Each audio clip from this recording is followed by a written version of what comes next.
ಎಲ್ಲ ನನ್ನ ಪ್ರಿಯ ವೀಕ್ಷಕರಿಗೆ ಹಾರ್ದಿಕ ಸ್ವಾಗತ.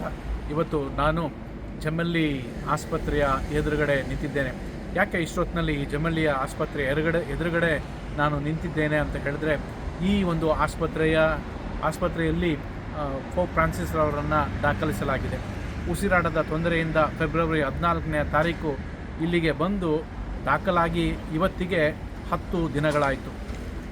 ಹೇಗಿದ್ದಾರೆ ಪೋಪ್ ಫ್ರಾನ್ಸಿಸ್ ಎಂಬುದಾಗಿ ನನ್ನ ಕೇಳಿದರೆ, ಇವತ್ತು ಅವರು ನೆನ್ನೆ ಇದ್ದ ಹಾಗೆ ಇಲ್ಲ.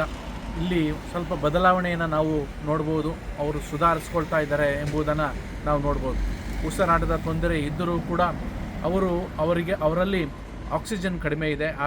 ಅದಾಗಿ ಅವರು ಉಸಿರಾಟದ ತೊಂದರೆಯಲ್ಲಿ ಇದ್ದರೂ ಕೂಡ ಭರವಸೆಯಲ್ಲಿ ಇದ್ದಾರೆ ಎಂಬಂತಹ ಒಂದು ಮಾಹಿತಿ ನಮಗೆ ವೈದ್ಯರ ಮುಖಾಂತರ ತಿಳಿದು ಬರುತ್ತೆ. ಆದ್ದರಿಂದ ಅವರಿಗೆ ಈ ಒಂದು ಸಮಯದಲ್ಲಿ ಪ್ರಾರ್ಥನೆ ಮಾಡುವುದು ನಮ್ಮೆಲ್ಲರ ಆದ್ಯ ಕರ್ತವ್ಯವಾಗಿದೆ. ಸಾಕಷ್ಟು ಸೋಷಿಯಲ್ ಮೀಡಿಯಾಗಳಲ್ಲಿ ಹಾಗೂ ವಾಟ್ಸಪ್, ಫೇಸ್ಬುಕ್ಗಳಲ್ಲಿ ಪೋಪ್ ಫ್ರಾನ್ಸಿಸ್ ರವರ ಸಾವಿನ ಬಗ್ಗೆ ಸುದ್ದಿಗಳು, ಫೇಕ್ ನ್ಯೂಸ್ಗಳು ಹರಡ್ತಾ ಇದೆ.